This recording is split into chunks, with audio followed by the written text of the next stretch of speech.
अस्सलाम वालेकुम। मैं हूं डॉक्टर इरफान सुलेरिया, एक हेल्थ केयर प्रोफेशनल, और आप देख रहे हैं मेरा यूट्यूब चैनल। जैसा कि ई चौपाल नाम की सीरीज़ मैंने एक सोशल मीडिया पे स्टार्ट की हुई है, इसमें मैं मुख्तलिफ हेल्थ केयर प्रोफेशनल के साथ एक छोटा सा इंटरव्यू करके उनसे इंफॉर्मेशन हासिल करने की कोशिश करता हूं कि उन्होंने अपनी प्रोफेशनल एजुकेशन कैसे हासिल की, और एजुकेशन हासिल करने के बाद जो प्रोफेशनल लाइफ गुजार रहे हैं उनकी अपनी ज़ात को तो फ़ायदा हो ही रहा है, कम्युनिटीज़ को उससे क्या फ़ायदा हो रहा है। तो आज की जो हमारी जो सीरीज़ है ये फार्मेसी से रिलेटेड है, और आज के जो हमारे गेस्ट हैं वो डॉक्टर फुरकान हाशमी हैं, जो कि असिस्टेंट प्रोफेसर हैं college of pharmacy Punjab university में। तो आज उनसे मैं इंफॉर्मेशन हासिल करने की कोशिश करूंगा कि उन्होंने अपनी एजुकेशन कैसे हासिल की, और एजुकेशन हासिल करने के बाद ज़ाहिर बात है अपनी ज़िंदगी तो उसमें हर किसी ने गुजारनी है, उससे कम्युनिटी के और प्रोफेशन को उससे क्या फ़ायदा हो रहा है। तो अपने गेस्ट की तरफ चलते हैं। अस्सलाम वालेकुम डॉक्टर साहब, क्या हाल है आपके? जी वालेकुम अस्सलाम, बहुत शुक्रिया इरफान साहब, और I really appreciate the initiative you have already taken. और मैं समझता हूँ इसमें जो यंग लोग हैं उसके लिए बड़ा फ़ायदेमंद होगा। अब हम भी अपने कैरियर के मिड फेज़ में आ चुके हैं, तो इसमें है कि obviously I would share my experiences being a professional pharmacist and academician. तो जहाँ तक आपने जैसे पहले फरमाया कि इंट्रोडक्शन की बात है, तो फुरकान हाशमी मेरा नाम है और मैं लाहौर से ही बिलोंग करता हूँ, और सारी ज़िंदगी इधर ही गुजर गई। फार्मेसी मैंने 1999 में पंजाब यूनिवर्सिटी से ही की, जहाँ मैं आज बैठा हुआ हूँ, और अब तकरीबन 20 साल का एक्सपीरियंस हो गया इस फील्ड में।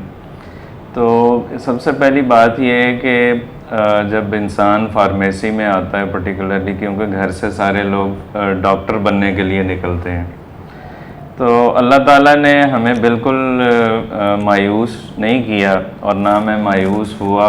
अल्लाह ने जो बेहतरीन मेरे लिए फ़ैसला किया था मैं वहीं आया, उसकी मंशा के मुताबिक आया। तो मैं नौजवानों से भी यही कहूँगा कि अगर वो मेडिकल में उनका दाखिला नहीं होता, तो pharmacy has still so many fields, और इसमें मैं तो हमेशा यही कहता हूँ कि स्काई इज़ द लिमिट। और बाकी आपका अपना पोटेंशियल, अपना टैलेंट है कि आप क्या कुछ इसमें कर सकते हैं। तो अल्लाह ताला ने मुझे मौका दिया। फार्मेसी के बाद मैंने 2 साल चिल्ड्रंस हॉस्पिटल में काम किया एज क्लिनिकल फार्मासिस्ट। और मज़े की बात यह है कि गवर्नमेंट सेक्टर में जो क्लिनिकल फार्मेसी सर्विसेज थी वो सबसे पहले चिल्ड्रंस हॉस्पिटल लाहौर में शुरू की गई। और I take this privilege कि I was one of the pioneers along with my senior जनाब खालिद सईद बुखारी साहब। उन्होंने मुझे बहुत कुछ सिखाया, और शुरू से ही मुझे क्लिनिकल साइड का शौक़ था। तो मैं वहाँ गया तो मैंने बड़ा अच्छा वहाँ पे फील किया, क्योंकि एक वर्किंग एनवायरनमेंट बड़ा ज़बरदस्त था। उसके बाद फिर मैं ऑस्ट्रेलिया चला गया सन 2003 में सॉरी, और वहाँ से मैंने क्लिनिकल फार्मेसी में मास्टर किया university of New South Wales से। और फिर 2006 में मैं वापस आया, और मैंने फिर प्राइवेट यूनिवर्सिटी एक ज्वाइन की फैसलाबाद में, यूनिवर्सिटी ऑफ फैसलाबाद के नाम से, जिसको मदीना यूनिवर्सिटी भी कहा जाता है। तो उसमें भी मुझे ये प्रिविलेज हासिल है कि उसकी एक्रेडिटेशन से लेकर उसकी इस्टेब्लिशमेंट में मैंने काम किया, तो वो भी एक मेरे लिए प्रिविलेज है। और again for the sake of profession and there was nothing for my own purpose. अब मैं वहाँ नहीं हूँ, लेकिन उनका डिपार्टमेंट चल रहा है। तो उसके बाद फिर मैं एक प्राइवेट इंस्टीट्यूट में आया लाहौर में, Lahore college of pharmaceutical sciences में 2007 में। तो 7-8 महीने मैंने वहाँ काम किया, और फिर उस वक्त के जो प्रिंसिपल और डीन थे डॉक्टर प्रोफेसर जमशेद साहब, उन्होंने मुझे कहा कि आप हमें ज्वाइन करें। तो आज जो मैं पंजाब यूनिवर्सिटी में हूँ, तो उसमें डॉक्टर जमशेद साहब की बड़ी कंट्रीब्यूशन है, और मैं उसको एक्नॉलेज भी करता हूँ हमेशा। वो मुहसनीन में से हैं मेरे। फिर मैं 2007 में पंजाब यूनिवर्सिटी ज्वाइन की एज लेक्चरर, और उसके बाद फिर यह सिलसिला जारी रहा। अल्लाह ताला ने यहीं तरक्की दी, और यहीं अब हम कंट्रीब्यूट कर रहे हैं एकेडमिकली और प्रोफेशनली भी। प्रोफेशनली थोड़ा सा मेरा ये है कि I am also associated with Pakistan pharmacist association, उसके साथ काफ़ी अरसे से मैं वाबस्ता हूँ। और ऑब्वियसली मैं इसमें कोई एग्जैजरेट नहीं करूँगा कि हमारी टीम ने इस प्रोफेशन की बेहतरी के लिए, जॉब अपॉर्चुनिटीज़ के लिए काफ़ी कंट्रीब्यूट किया। और आपको पता है I myself believe in team work, और टीम, एक अच्छी टीम का हिस्सा बनकर बंदा वैसे भी अपने आप को एक अच्छा फील करता है। तो मैं उस टीम का हिस्सा रहा। और as far as my teaching is concern के this is something I am very much passionate about. Teaching हमारे, अगर आप फैमिली बैकग्राउंड देखें तो मेरी सारी फैमिली में टीचिंग के शोबे से वाबस्ता, या तो फ़ौज में रही या टीचिंग में रही। तो उस लेगेसी का मैं फ्लैग बेरर हूँ। और मुझे बड़ा इस चीज़ पर नाज है कि अल्लाह ताला ने मुझे इस शोबे से वाबस्ता किया। और कोशिश यही होती है कि अप टू डेट और अपने आप को भी अपडेट रखें और अपने स्टूडेंट्स के साथ भी एक अच्छा ताल्लुक़ रखें और एक फ्रेंडली इन्वायरमेंट में लर्निंग का प्रोसीजर जो है या प्रोसेस जो है उसको जारी रखा जाए। तो ये एक ब्रीफ तो नहीं है, मैंने अब सारा कुछ ही बता दिया आपको अपने बारे में। तो 2007 से मैं पंजाब यूनिवर्सिटी में टीचिंग कर रहा हूँ और अल्लाह ताला का बड़ा एहसान है कि कामयाबी के साथ सारा कुछ चल रहा है। अच्छा, आपका जो एक्सपोजर, जैसे आप इंट्रोडक्शन बताएगा, पाकिस्तान और अब्रॉड का भी है। ऑस्ट्रेलिया से आपने मास्टर्स किया, देन पीएचडी मलेशिया से की। जी जी। तो क्या डिफरेंस देते हैं पाकिस्तानी ग्रेजुएट फार्मासिस्ट में और फॉरेन ग्रेजुएट्स में? देखें, जो बुनियादी फ़र्क है हमारे पास वो है एक टेक्नोलॉजी का हमारे पास, और वेस्टर्न वर्ल्ड में ऑस्ट्रेलिया इज़ डेवलप्ड कंट्री, और उसमें ये चीज़ हमने देखी कि हमें बीइंग पाकिस्तानी और जिस सिस्टम से हम गए हैं, हमने बहुत कुछ सीखने को मिला। और मैं ऑनेस्टली आपको बताऊं कि जो पाकिस्तानीज़ हैं फिर वो ऐसे इन्वायरमेंट में जाके उन्हें ज़्यादा अपने आप को मनवाने का मौका मिलता है। तो उस इन्वायरमेंट में नई चीज़ें सीख के, जो नई चीज़ होती है वो हमेशा आपके लिए बेहतरीन होती है। तो हमने देखा कि system of education is bit different but they are very receptive. मतलब Australians are specifically they are very receptive and they do care. और आप एक बेंचमार्क पूरी दुनिया का है, मेहनत करने वाले को हमेशा लोग पसंद करते हैं। तो अल्लाह ताला का एहसान है कि वो क्लिनिकल फार्मेसी में जो मैंने डिग्री ली उसमें मेरी हाई डिस्टिंक्शन आई थी। और मेरे जो सुपरवाइज़र थे, his name was professor Russell Kyle, तो उन्होंने मुझे बड़ा अप्रिशिएट किया और he wanted me to join them for PhD. लेकिन कुछ फैमिली की प्रॉब्लम्स ऐसी हुई कि I had to travel back, और फिर शादी हो गई, बच्चे, और फिर मैं वापस जा नहीं सका। तो मेरा बड़ा अच्छा एक्सपीरियंस रहा। और एक चीज़ और सीखी कि हमें अपने आप को अंडरमाइन नहीं करना चाहिए। आपके पास अगर एनवायरनमेंट है, आपके पास चीज़ें हैं, तो you can explore yourself और you can perform even far better than what you were performing before. ये सारी चीज़ें हैं। ऑब्वियसली फ़र्क तो है, लेकिन हम उसका फ़ायदा ज़रूर उठाते हैं। अब स्कोप क्या देखते हैं फार्मेसी का? हमारा जो हेल्थ सेक्टर है उसमें क्या स्कोप है? डॉक्टर है, नर्स है और दूसरे फिजियोथेरेपिस्ट हैं। फार्मेसी का स्कोप आप कहाँ पे देखते हैं? देखिए, फार्मेसी में अब जैसे पहले मैंने अपने इंट्रो में कहा कि अपने आप को अंडरमाइन ना कीजिए। फार्मेसी एक ऐसी फील्ड है which sky is the limit. As far as Pakistani system is concern, तो हमारे पास पोटेंशियल बहुत ज़्यादा है। और स्पेशली नौजवान लोगों को मैं ये कहूँगा कि उसको एक्सप्लोर करें। अब जैसे हमारे बहुत सारे दोस्त they are pharmacy background, they having pharmacy background, but they are also working as in pharmacovigilance, in diet, in as a nutritionist. आप खुद भी उसकी जीती जागती मिसाल हैं। तो हमारे लिए बहुत सारी ओपनिंग्स हैं, रेगुलेटरी है, उसमें इंडस्ट्री है, मार्केटिंग बहुत लुक्रेटिव एरिया है, फिर हॉस्पिटल सेक्टर है। हॉस्पिटल में ऑल्दो पब्लिक सेक्टर में हमारे पास अभी क्लिनिकल की इतनी सर्विसेज नहीं है, लेकिन आप ही लोगों ने, ये जो नौजवान हैं, इन्होंने इस्टेब्लिश करना है। तो इसमें बिल्कुल कोई मायूसी की बात नहीं है। अल्लाह ताला ने आपको इस फील्ड में जो लेके आया है, आपके लिए बेहतरी थी तो आप इसमें आए हैं। अब आगे आपने मनवाना है अपने आप को, तो स्कोप इज़ वेरी ब्राइट।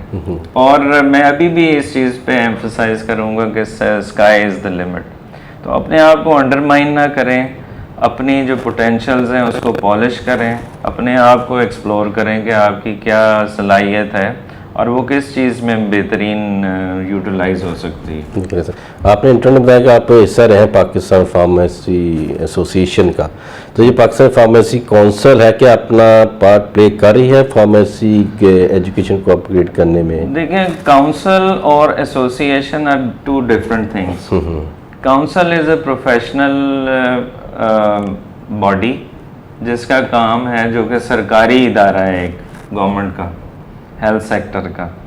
उसका काम है कि ये सारी फार्मेसी एजुकेशन को एज अ वॉच डॉग देखे।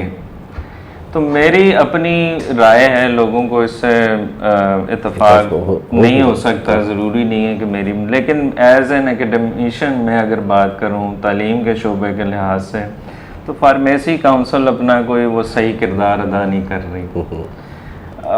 किरदार कैसे अदा नहीं कर रही, उसमें सबसे बुनियादी वजह यह है कि जो उनका असल एसेंस ऑफ प्रैक्टिस है कि what is the regulatory role of pharmacy council, वो उन्हें अदा करना चाहिए। अभी तक तो हम यही देखते आए हैं कि फ़लाँ इदारा खुला, उसकी इंस्पेक्शन की, उसको ओके किया या एतराज़ लगाया और काम कर दिया। ये नहीं है कतई। क्वालिटी को इंश्योर करना है, एजुकेशन की क्वालिटी को, ये सबसे बुनियादी चीज़ है। और फिर कितनी रिक्वायरमेंट है फार्मासिस्ट की इन कमिंग ईयर्स, उसको इंश्योर करें। और मैं हमेशा एक सजेशन ये भी आपके तवज्जुह से देना चाहता हूँ कि फार्मेसी काउंसिल को चाहिए कि जब से ये नया सिलेबस आया 2005 से, तो इन्होंने 10 साल की कारकर्दगी रिपोर्ट नहीं शाया की कि हमारे फार्मासिस्ट को क्या फ़ायदा हुआ इसकी वजह से, इस नए कोर्स की वजह से क्या बेहतरी आई, और अल्टीमेटली लोगों को हमसे क्या फ़ायदा हुआ क्लिनिकल ओरिएंटेशन से। इसी तरह 2013 में इन्होंने जब अपग्रेड किया सिलेबस को, अभी तक उसकी भी रिपोर्ट नहीं आई, कोई वाइट पेपर नहीं आया कि क्या हम कहाँ खड़े हैं, क्या खोया क्या पाया वाली बात। तो असल चीज़ है कि काउंसिल को चाहिए कि क्वालिटी को इंश्योर करे, उसमें टीचर्स की क्वालिटी, उनकी एजुकेशन, इदारों की क्वालिटी, उसमें तादाद स्टूडेंट की, किस किस्म की एजुकेशन उन्हें दी जा रही है, क्या वो हम are we giving them the right thing to compete with the local market as well as international market। और हमेशा सिलेबस की जो मैं कहना चाहता हूँ कि सिलेबस की जो रिक्वायरमेंट्स हैं वो पहले लोकल होती हैं, देन वी फोकस इंटरनेशनल। ठीक, हमें कतन अमेरिका, बरतानिया, सऊदी अरब के लिए फार्मासिस्ट पैदा नहीं करने, हमें पाकिस्तान के लिए 22 करोड़ अवाम के लिए पैदा करने हैं। तो लिहाजा मैं समझता हूँ कि हमें इस चीज़ को फोकस करना चाहिए कि पाकिस्तान की प्राइमरी रिक्वायरमेंट हेल्थ केयर की और फार्मा सेक्टर की क्या है। मैं समझता हूँ कि अभी भी सबसे ज़्यादा एम्प्लॉयमेंट मैन्युफैक्चरिंग में है, फार्मास्यूटिकल इंडस्ट्री में। अब पब्लिक हेल्थ या आप कह लें प्राइमरी हेल्थ केयर में फार्मासिस्ट का रोल बड़ा इम्पॉर्टेंट है। उस प्राइमरी हेल्थ केयर में के मुताबिक क्या हमारा फार्मासिस्ट तैयार हो रहा है कि नहीं हो रहा, वो हमें देखना है। क्योंकि हर जगह हर चीज़ जो है वो हमारे लिमिटेड रिसोर्सेज हैं, तो we can utilize the human resource in the best way. तो मेरा ख्याल है कि फार्मेसी काउंसिल्स जो हैं, एक सेंट्रल फार्मेसी काउंसिल और प्रोविंशियल है, उन्हें क्वालिटी की तरफ तवज्जो देनी चाहिए। ये जो भेड़ बकरियों की तरह इदारे खोले जा रहे हैं और मशरूम ग्रोथ मैं समझता हूँ, क्या हम लोगों को वो चीज़ दे रहे हैं कि जो कि उनका हक है? आपने काउंसिल की बात की तो पीएमडीसी जो कि डॉक्टर्स की काउंसिल है, बड़ी मजबूत वो काम कर रही है। और प्राइवेट सेक्टर और गवर्नमेंट सेक्टर में फ़ीस कितनी होनी चाहिए उन्होंने फिक्स की हुई है कि प्राइवेट सेक्टर से ज़्यादा फीस नहीं ले सकता।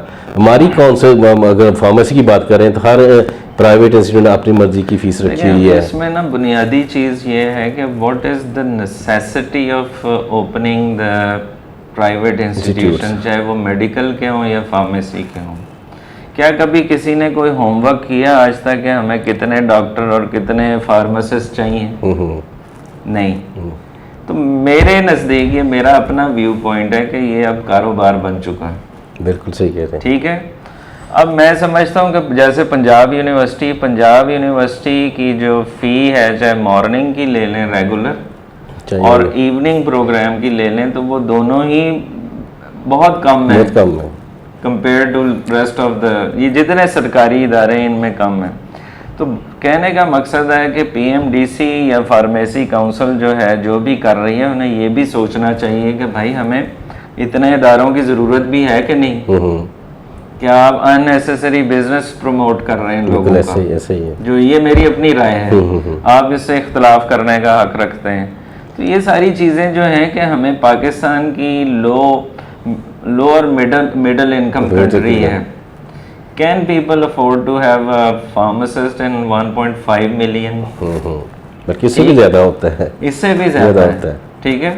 15 लाख रुपए में एक फार्मासिस्ट बन रहा है और 50 लाख में प्राइवेट में एक फार्मासिस्ट बन रहा है, तो डॉक्टर बन रहा है, माफ़ी चाहता हूँ मैं।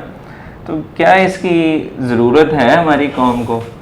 हाँ, हमें बहुत ज़रूरत है कि सरकारी इदारे खुलें ताकि लोगों को माफ़ी चाहता हूँ, लोगों को जॉब अपॉर्चुनिटीज़ ऑफ़र हों, और जिसने दाखिला लेना है, तालीम अपनी मुकम्मल करनी है, वो भी उससे फ़ायदा उठाएगा। बिल्कुल ऐसा ही है। हम पाकिस्तान में अगर बात करें कोई 100 के राउंड अबाउट इंस्टीट्यूट हैं जो कि फार्मेसी डिग्री ऑफर कर रहे हैं। अगर हम अपने पड़ोसी मुल्क भारत की बात करें, हमसे बहुत इंडिया बड़ा है, वहाँ को 24 से 25 हज़ार, क्योंकि हमसे बड़ा है मुल्क है, वहाँ पे बी फार्म भी हो रहा है, फार्म डी भी हो रहा है, डिप्लोमा कोर्स भी है। देखिए, हम पाकिस्तानी तनाजुर में ना हमेशा हम हर चीज़ को गेज करते हैं इंडिया के साथ, क्योंकि हमारा हमसाया है। इस वजह से इंडिया का साइज़ देखिए, इंडिया का साइज़ पाकिस्तान से कितना बड़ा है, गुना बड़ा है।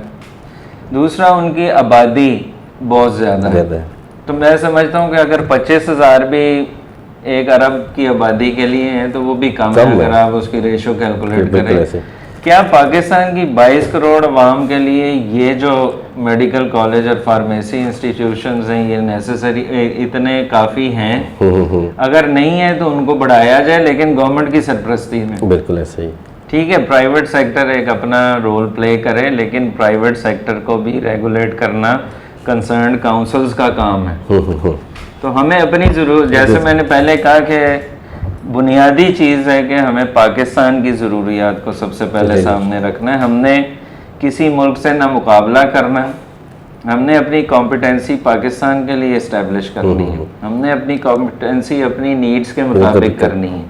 और कॉम्पिटेंसी की जो सबसे बुनियादी चीज़ है वो ये है कि हमारा फार्मासिस्ट ऐसा मार्केट में आए कि जो कि इक्वली compete कर सके किसी भी दुनिया के फार्मासिस्ट के साथ। तो इसमें मैं समझता हूँ काउंसिल का रोल सबसे इम्पोर्टेंट है, और काउंसिल को इसमें बड़ा प्रोएक्टिवली काम करना चाहिए। अब नेक्स्ट जो है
नेक्स्ट क्वेश्चन ये है कि जैसे हम डॉक्टर्स की बात करते हैं, वहाँ पे स्पेशलिस्ट होते हैं, जैसे कार्डियोलॉजिस्ट हो गया, ऑर्थोपेडिक हो गया, या पल्मोनोलॉजिस्ट हो गया, तो फार्मेसी में भी ऐसा नहीं हो सकता कि कुछ स्पेशलाइजेशन ऑफर कर दी जाए?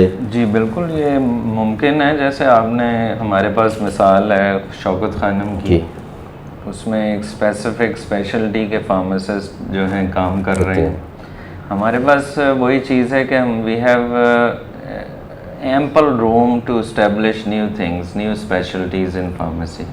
मैं ये समझता हूँ जैसे एक ये प्राइवेट कंपनीज़ जो फार्मा कंपनीज़ हैं, इन्होंने डायबिटीज़ एजुकेटर्स जो भर्ती की है, ये एक बहुत अच्छा ओपनिंग है फार्मासिस्ट के लिए, और मेजॉरिटी ऑफ द केसेस में फार्मासिस्ट ही उसमें एज डायबिटीज़ एजुकेटर काम कर रहा है।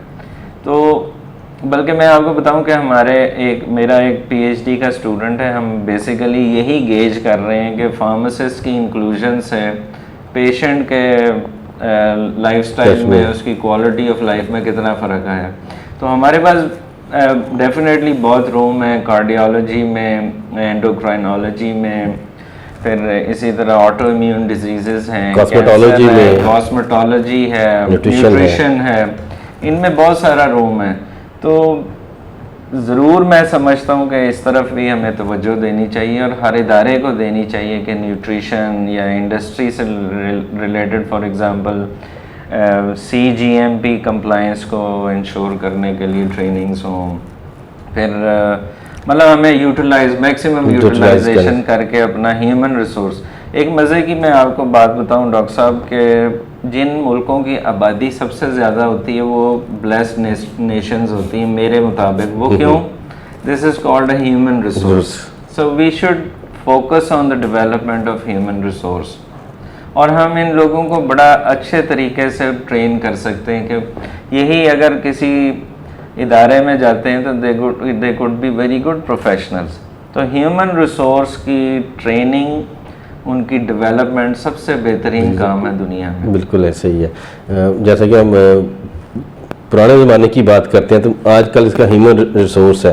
पहले ज़माने में महकमा अमीर बख्शी जब कोई जंग करने के लिए जाता था तो महकमा अमीर बख्शी तमाम उसके खाने पीने का निज़ाम, उसके जो असला है वो साल लेके उसका काम होता था, यानी ह्यूमन रिसोर्स को वो मैनेज करता था। एग्जैक्टली। देखें, ह्यूमन रिसोर्स एक सबसे बड़ी दौलत है। चाइना को आप देख लें, वो टेक्नोलॉजी में और हर मैदान में कहाँ से कहाँ पहुँच गए हैं। वो इसलिए कि उसको वैल्यू करते हैं अपने लोगों को। इसी तरह अगर हम हमेशा इंडिया की मिसाल देते हैं, इंडिया क्यों एक अट्रैक्टिव मार्केट है? Because of the human resource. Same is the case with Pakistan.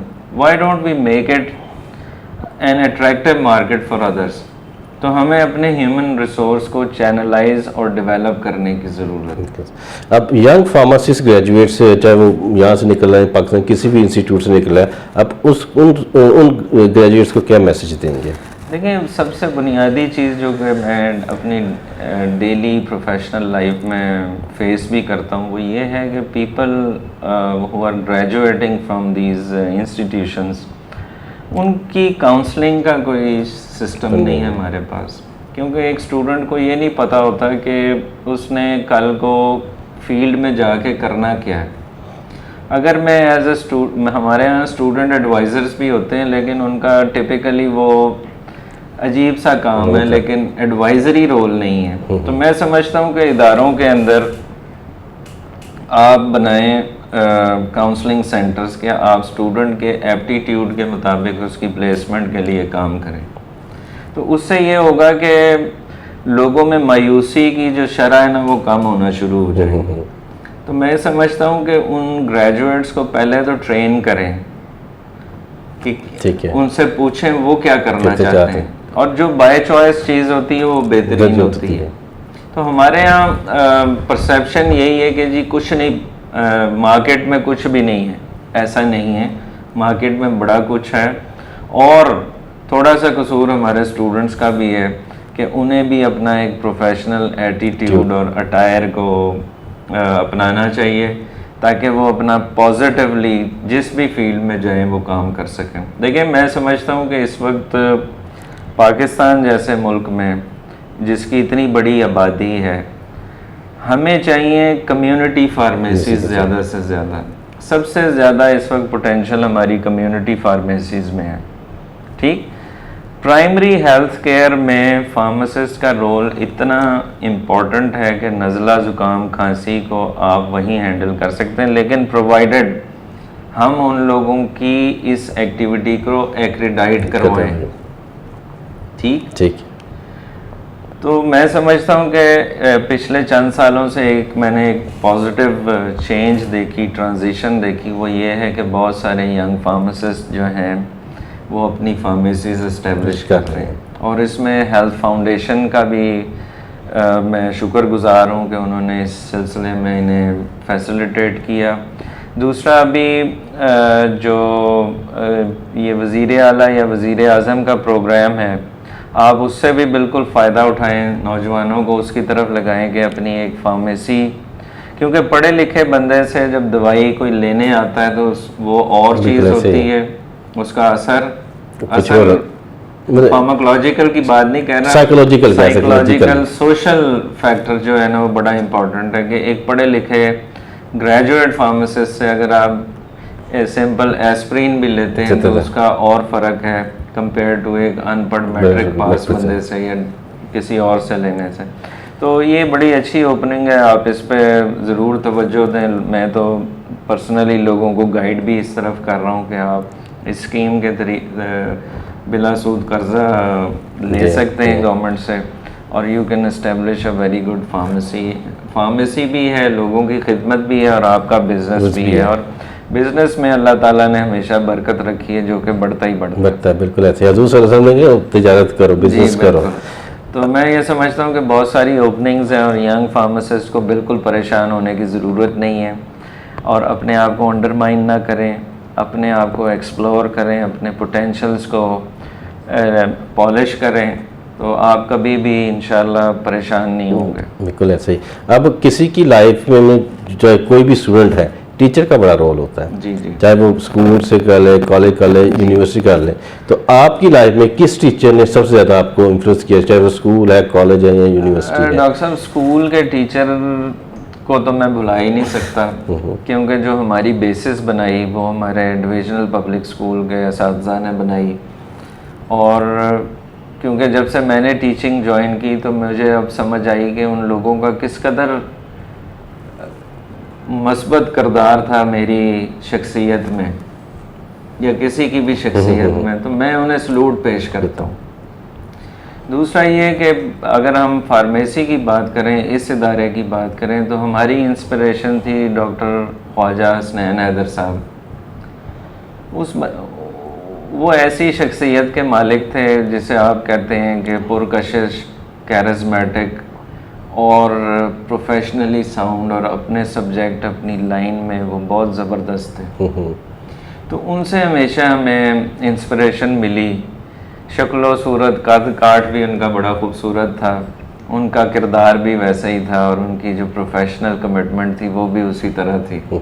तो आज भी हम डॉक्टर ख्वाजा हसनैन हैदर को याद करते हैं, और बहुत अच्छे तरीके से याद करते हैं कि उन लोगों, अगर मैं पर्सनल अपनी बात करूं तो उन्होंने मुझे बड़ा इंस्पायर किया। और इनफैक्ट जो ड्यूरिंग स्टडीज़, उस वक्त हमने बी फार्मेसी की कि जब वो इधर थे, तो उन्होंने हमें बायोफार्मास्यूटिक्स पढ़ाई, फार्मास्यूटिक्स पढ़ाई। तो वो जो कॉन्सेप्ट्स उन्होंने हेल्प किए हमें बनाने में, वो अल्लाह का एहसान है कि आज भी है। बल्कि पिछले दिनों उन्हीं की मैं आपसे एक चीज़ शेयर करना चाहता हूँ कि मैंने अपना इंटरनेट जब लैपटॉप खोला, ईमेल आई कि professor Khwaja has cited your article, क्योंकि वो आपको अलर्ट आ जाता है ना। तो जब मैंने उस आर्टिकल को देखा कि किसने लिखा हुआ, तो मेरी खुशी का कोई ठिकाना नहीं था कि प्रोफेसर ख्वाजा हसनैन हैदर साहब ने मेरे पेपर को साइट किया हुआ था। तो एक उस्ताद अगर अपने स्टूडेंट को साइट कर रहा है तो नथिंग लाइक दैट। बल्कि मैंने फिर उन्हें प्राइवेट मैसेज भेजा कि I feel honoured and out of this world. जो मेरी फीलिंग थी कि you have cited my paper in your research. तो उन्होंने कहा yes, I knew it doctor Furqan that it was you.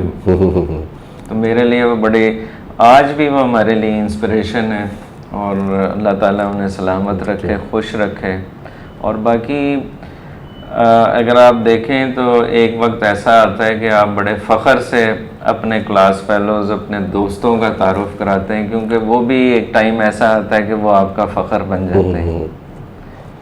तो ये सारी चीज़ें पॉजिटिव हैं, और मैं I myself am a person of positive frame of mind. कि पॉजिटिव आप रहेंगे तो रिजल्ट भी पॉजिटिव मिलेंगे आपको। सही है। अब आपके फ्यूचर प्लान्स क्या है? आपने बी फार्म की, मास्टर्स की या पीएचडी की, एक रेनाउंड इंस्टीट्यूट के साथ, पंजाब यूनिवर्सिटी के साथ अटैच है, तो फ्यूचर प्लान्स क्या हैं? सर फ्यूचर प्लान ये है कि अभी आपको शायद इल्म हो कि हमने रिसेंटली एक चाइना के साथ MOU साइन किया है।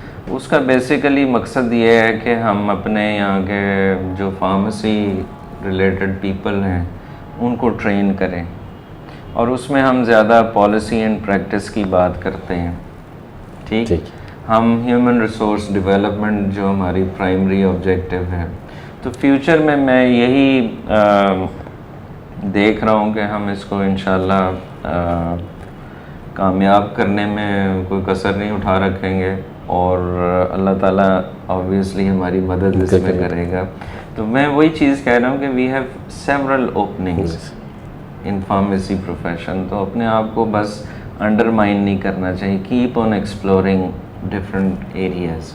बिल्कुल ऐसा ही है। और एक चीज़ याद रखें, मैं ये कहना चाहता हूँ कि बीइंग अ प्रोफेशनल हमें अपनी ऑब्लिगेशंस का बड़े अच्छे तरीके से पता होना चाहिए, और दूसरे के डोमेन का हम ख्याल रखें।